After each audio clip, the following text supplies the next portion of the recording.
लग्नानंतर होईलच प्रेम या मालिकेच्या पुढील काही येणाऱ्या भागांचे अपडेट जाणून घेऊया आपल्या आजच्या या व्हिडिओमध्ये. चला तर मग प्रेक्षकांनो, वेळ वाया न घालवता सुरुवात करूया आपल्या आजच्या या व्हिडिओला आणि जाणून घेऊया मालिकेच्या पुढील काही येणाऱ्या भागांचे इंटरेस्टिंग अपडेट.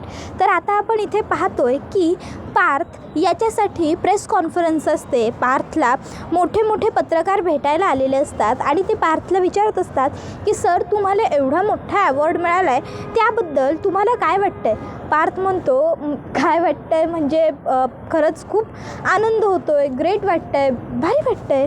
म्हणजे इतके दिवस जे कष्ट करतो आहे, जी मेहनत करतो आहे, त्याला यश आलं आहे. त्याबरोबर आता लगेचच वसवत्या तिने ज्या पत्रकाराला बोलावलेलं असतं त्याला इशारा करते आणि पत्रकार विचारतो, मग सर तुम्हाला या तुमच्या कामाचं श्रेय कोणाला द्यायचं आहे? त्याबरोबर पार्थ आता काव्याचं डाव डिरेक्ट म्हणतो, काही अशी लोकं असतात आपल्या आयुष्यात जी आपल्याबरोबर असतात, ज्यांना आपल्यावर आपल्यापेक्षाही जास्त विश्वास असतो आणि त्यांच्या विश्वासाला मी हे श्रेय देऊ इच्छितो. खरंच त्यांच्या विश्वासामुळे हे सगळं शक्य होतं आहे. त्याबरोबर मग लगेचच आता त्याला पुन्हा तोच पत्रकार प्रश्न विचारतो, सर पण मला तुम्हाला एक प्रश्न विचारायचा आहे, तो म्हणजे मध्यंतरी तुमच्या घरातल्या बऱ्याच गोष्टी सोशल मीडियावरती सगळ्यांनीच पाहिलेल्या आहेत. अगदी सोशल मीडियावरती तुमच्या घरातल्या गोष्टी व्हायरल झाल्या. तुमच्या भावाचे आणि तुमच्या पत्नीचे जे काही अनैतिक संबंध होते, त्यांच्यामध्ये ज्या काही गोष्टी घडल्या, त्याबद्दल तुमचं काय मत आहे? आणि हे एवढं सगळं घडून गेल्यानंतरही इतक्या उत्तम पद्धतीने काम करून तुम्ही हे एवढं छान अवॉर्ड मिळवलं आहे, याबद्दल तुम्हाला काय वाटतं? म्हणजे तुम्ही इतके छान आहात, इतके ग्रेट आहात, अगदी टॉप 30मधून तुम्ही टॉप 20मध्ये आला आहे आणि आता टॉप 20पैकी टॉप 5मध्ये तुम्हाला प्राईज मिळालं आहे. पण मग या सगळ्यामध्ये तुमच्या बायकोचं काय? म्हणजे तुमची बायको अशी का?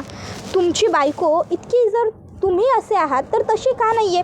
त्याबरोबर मग मात्र आता पार्थला राग येतो आणि पार्थ म्हणत असतो, हे बघा तुम्ही चुकीच्या विषयावरती बोलताय. ही प्रेस कॉन्फरन्स ही माझ्या कामाबद्दल बोलण्यासाठी आहे. माझ्या घरच्या, माझ्या पर्सनल गोष्टींमध्ये तुम्हाला अजिबातच इंटरफेअर करण्याची कुठलीच गरज नाही आहे. त्यामुळे मला तरी असं वाटतं की तुम्ही फक्त कामाबद्दल बोलावं, बाकीच्या गोष्टी तुम्ही न बोललेल्या बऱ्या.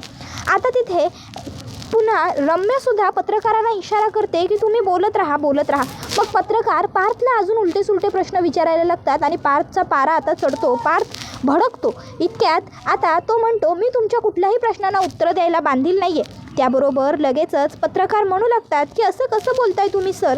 अहो, पत्रकार परिषद म्हणजेच सगळ्या प्रश्नांची उत्तरं देण्याची आणि सविस्तर उत्तरं देण्याची एकमेव संधी. मग जर तुम्ही आमच्या प्रश्नांची उत्तरच देणार नसाल तर आजची प्रेस कॉन्फरन्स घेऊन या सगळ्याचा उपयोगच काय? त्यामुळे तुम्हाला आमच्या सर्व प्रश्नांची उत्तरं सविस्तर द्यावीच लागतील, प्लीज.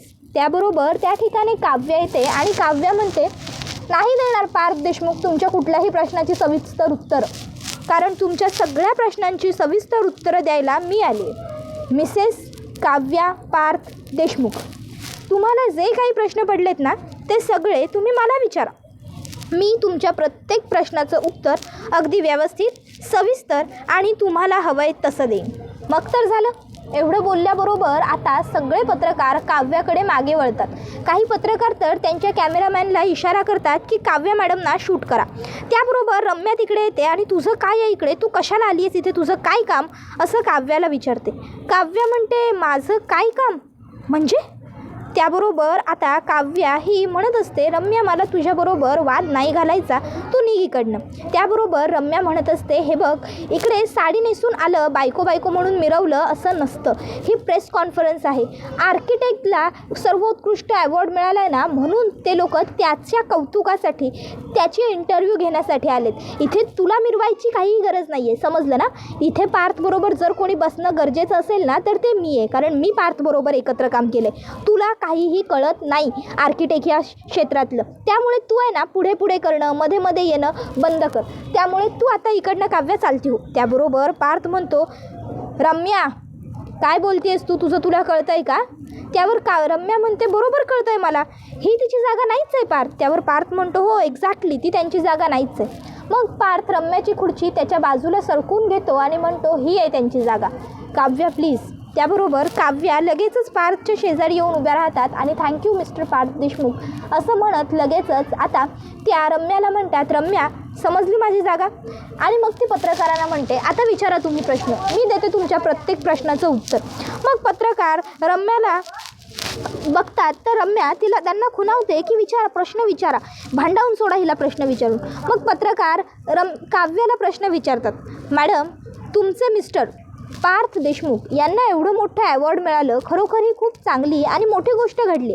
पण काही कालांतरापूर्वी तुमच्या घरातल्या काही गोष्टी सोशल मीडियावरती व्हायरल होत होत्या, त्याबद्दल तुमचं काय म्हणणं आहे? म्हणजे तुम्ही आणि जन्मेजय देशमुख यांच्यामध्ये जे काही होतं ते सगळं, आणि मग पार्थ देशमुखांबरोबर तुमचं लग्न करण्याचा निर्णय, या सगळ्याला काय अर्थ आहे? तुम्ही त्यांची प्रॉपर्टी बघून लग्न केलं आहे का त्यांच्याशी? त्यावर काव्या म्हणते, देते या प्रश्नाचं उत्तर मी देईन. मग ती म्हणते, पार्थ देशमुखांबरोबर जे आहे ते माझं नातं आहे आणि जीवाबरोबर जे माझं होतं ते अट्रॅक्शन होतं. हे बघा, तरुण वय हे असं असतं की ज्यामध्ये मुलं मुली बऱ्याचदा चुकतात, प्रेमात पडतात. आणि प्रेम करणं हा गुन्हा किंवा चूक नाही आहे, पण आमच्या भविष्यात नियतीने आधीच काहीतरी वेगळं घडवायचं लिहून ठेवलं होतं.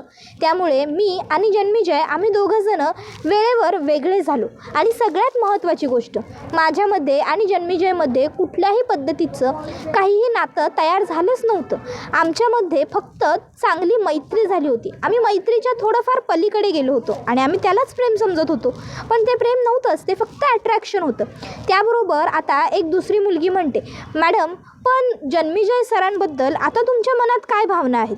त्यावर काव्या म्हणते, जन्मेजयबद्दल माझ्या मनात अर्थात रिस्पेक्ट आहे, आदर आहे, कारण ते माझ्या ताईचे मिस्टर आहेत आणि माझ्या नवऱ्याचे भाऊ म्हणजे माझे दीरसुद्धा आहेत आणि माझे जीजूसुद्धा आहेत. त्यामुळे त्यांच्याबद्दल माझ्या मनात रिस्पेक्टशिवाय दुसरं काय असणार? रिस्पेक्ट आहे, आदर आहे, म्हणजे ज्या गोष्टी असायला हव्या त्या जरूरच आहेत. त्याबरोबर तिला ती पत्रकार विचारते, पण मग मॅडम तुम्हाला तुमचं हे जे लग्न झालं आहे ते पटलं आहे का? म्हणजे तुमचा जीव कोंडल्यासारखं होत नाही आहे का या सगळ्यामध्ये? त्यावर काव्या म्हणते, देते ह्याही प्रश्नाचं उत्तर देते, मॅडम मला सांगा तुम्ही देव मानता का? त्यावरती पत्रकार विचारते, मॅडम हा काय प्रश्न आहे? काव्या म्हणते, अरे याला काय अर्थ आहे? मी तुमच्या एवढ्या प्रश्नांची उत्तरं देते आहे, मग तुम्ही माझ्या एवढ्या सोप्या प्रश्नाचं उत्तर देऊ शकत नाही का? तुम्ही देव मानता का नाही? हो की नाही मध्ये उत्तर हवं आहे. त्यावर ती पत्रकार म्हणते, हो ऑफकोर्स. काव्या म्हणते, कोणत्या देवाला मानता तुम्ही? त्याबरोबर ती पत्रकार म्हणते, सगळ्याच देवांना, शंकर, पार्वती, गणपती बाप्पा, कार्तिक स्वामी. त्यावर काव्या म्हणते, बरं बास, पुरेसं आहे. मग जर तुम्ही या देवांना मानता तर मग तुम्ही या गोष्टीवर सुद्धा विश्वास ठेवतच असाल ना, की आपल्याबरोबर आपल्या आयुष्यात किंवा आपल्या भविष्यात ज्या काही गोष्टी घडतात त्या देवाने आधीच ठरवून ठेवलेल्या असतात. आपल्या आयुष्याची दोर वरच्याच्या हातात असते. आपण तर फक्त बाहुले असतो, जे निमित्त मात्र असतो. आपण फक्त जगत असतो. खेळ करणारा तर वरचा असतो ना. मग त्याबरोबर आता रम्याला मात्र काव्या जशी जशी उत्तरं देत पुढे चाललेली असते तसा राग येत असतो. रम्याला वाटत असतं, ही काव्य काय समजते काय स्वतःला, आणि ही कशी काय एवढी बरोबर उत्तरं देऊ शकते, काय हिचं एवढं? आणि हे पत्रकार यांना मी ह्या काव्याला चांगली अद्दल घडवण्यासाठी इथे बोलावलं होतं, पण अद्दल घडवायचं राहिलं दूर, उलट हे सगळे तर काव्याचं कौतुक करत बसलेत, काव्याबद्दल चांगलं बोलत बसलेत. या सगळ्याला काय अर्थ आहे?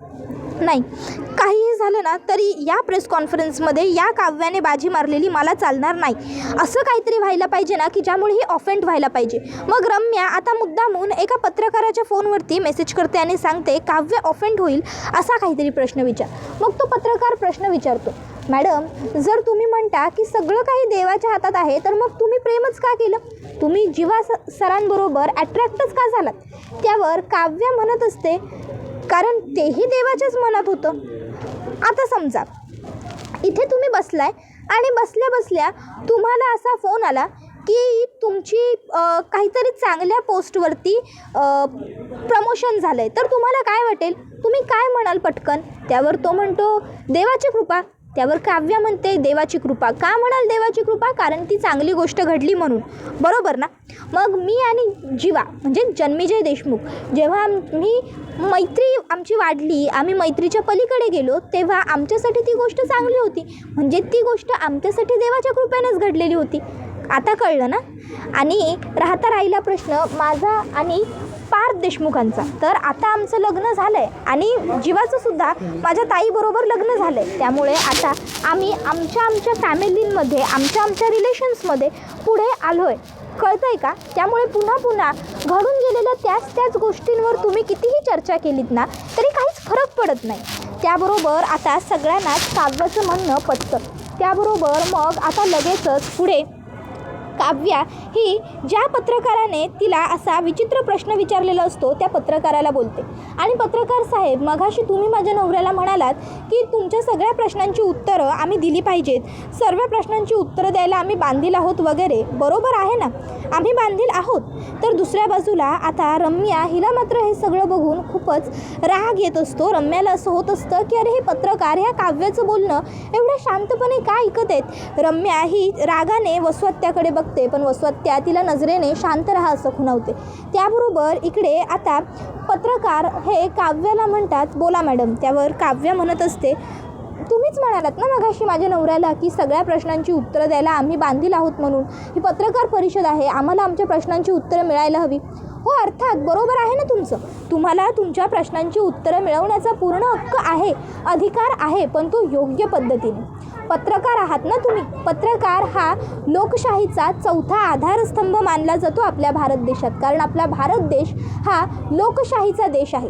मग जर असं असताना तुम्ही लोकांमध्ये अफवा पसरवत असाल तर हे कितपत योग्य आहे. आमच्या घरात नेमकं काय घडलं 16 डिसेंबरच्या दिवशी, नेमकं कसं घडलं या सगळ्या गोष्टी काहीच माहीत नाही, पण तरीही तुमच्यापैकी काही पत्रकारांनी आमच्यावर, आमच्या घरावर, आमच्या नात्यावर, आमच्या कॅरेक्टर्सवर टीका उचलल्या. चुकीचं आहे ना. त्यावेळी मग मात्र पत्रकारांना काव्याची ही गोष्ट पटते. पुढे काव्य म्हणत असते माझं असं म्हणणं नाही आहे की तुम्ही बातम्या पसरवू नका, अजिबात नाही, ते तुमचं काम आहे, जे तुम्ही केलंच पाहिजे, फक्त योग्य पद्धत वापरा. चारही बाजूंनी एखाद्या गोष्टीला पारखून बघा. टाळी एका बाजूने वाजत नाही, 2 बाजूंनी वाजते, हे कायम लक्षात ठेवा.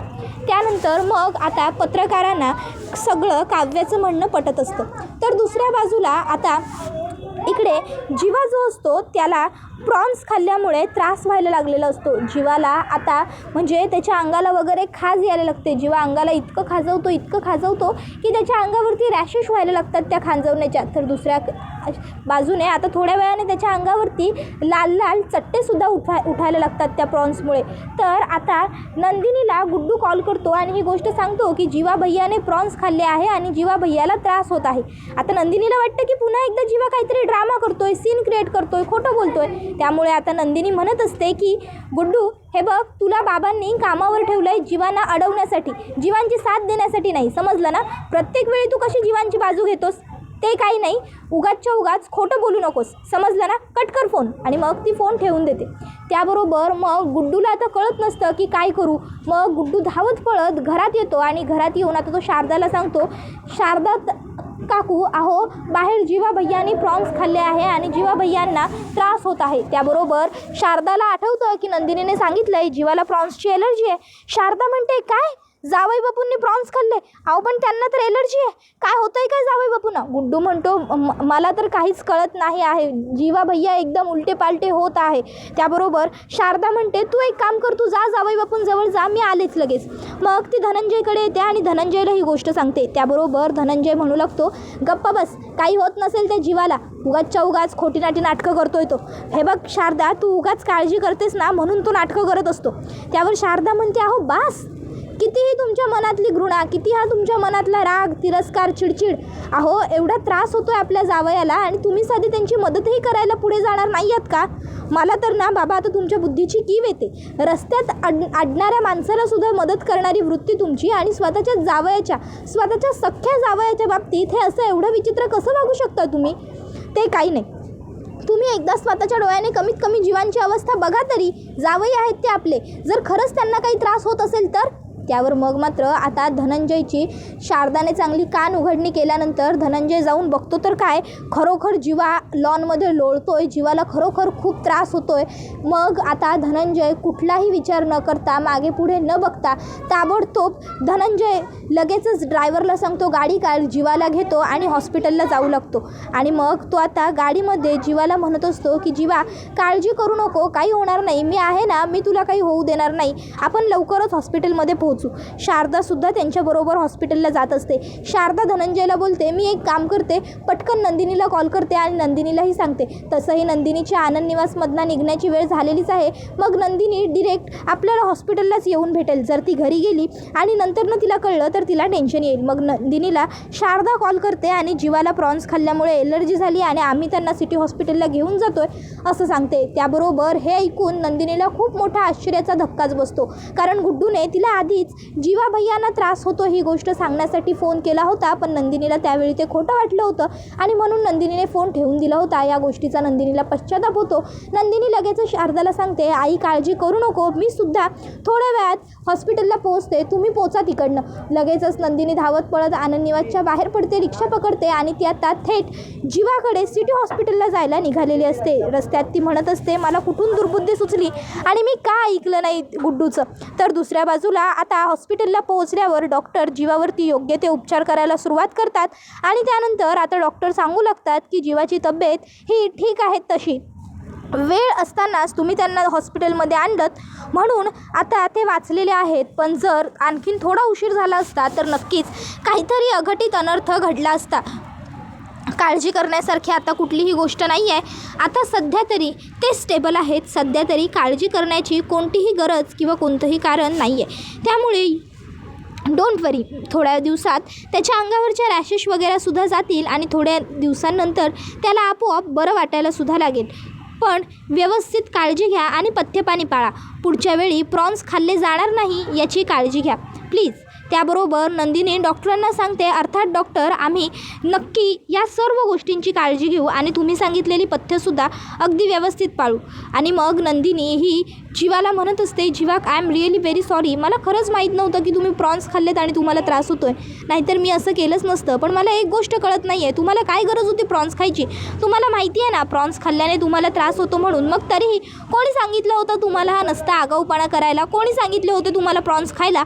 असं म्हणून आता नंदिनी जीवावर रागवते. ती जीवाला म्हणत असते जर तुम्हाला काही झालं असतं तर मी काय केलं असतं? आईनं काय सांगितलं असतं? बाबांना काय सांगितलं असतं? तुमच्या बडे भैयांना काय सांगितलं असतं? जीवा हो असे कसे विचित्र वागता हो तुम्ही? तुम्हाला तुमच्या जीवाची काही पडली आहे की नाही? त्याबरोबर मग मात्र जीवा गप्पच राहतो. तर दुसऱ्या बाजूला आता आम्हाला तुमची बायोग्राफी बनवायची आहे, तर प्लीज सर मॅडम तुमचे फोटो आम्हाला हवेत असं पत्रकार म्हणतात. त्याबरोबर पार्थ आणि काव्या एकत्र जोडीने उभे राहतात. पत्रकार फोटोज वगैरे काढतात आणि आम्ही हे व्हिडिओ सोशल मीडियावरती सुद्धा पोस्ट करू असं पत्रकार सांगतात. त्याबरोबर पार्थ आणि काव्य एकमेकांकडे बघून हसतात. तर पुढे पत्रकार म्हणतात तुम्ही एक नंबर आहात, अगदी तुम्ही ना आयडियल कपल आहात. तुमच्यामुळे एकत्र कसं राहायचं, सुखाने संसार कसा करायचा यासाठी नक्कीच लोकांना प्रेरणा मिळू शकते. त्याबरोबर हा व्हिडिओ इथेच संपतो. धन्यवाद.